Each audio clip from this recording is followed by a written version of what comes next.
I'm going to solve dyslexia, like thousands of people before me, tens of thousands. I actually did. So what happened is I asked, where can I go to grad school to force myself to learn to read and write? And my professor said, well, if you like politics, it's obvious, law school.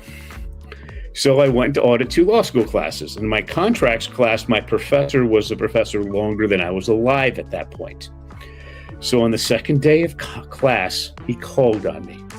Are you familiar with how they operate in law school? Not really, not the full details. Okay, well, they use the Socratic method. So if you don't know what the answer is, they will ask you questions you can't answer, which nobody does the first week, until they ask you questions you can't answer to embarrass you publicly until you eventually adapt. Well, that didn't happen to me. I didn't respond as a student. I responded as the professor's equal. He started asking me questions, I responded, and then I started attacking him, which kind of shocked him. And then we're going back and forth. 5 minutes, 10 minutes, 15 minutes. Nobody's ever heard of anything like this.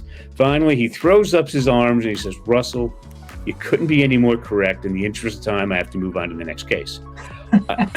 Okay. I learned to read in a month. I learned to write within a couple of years.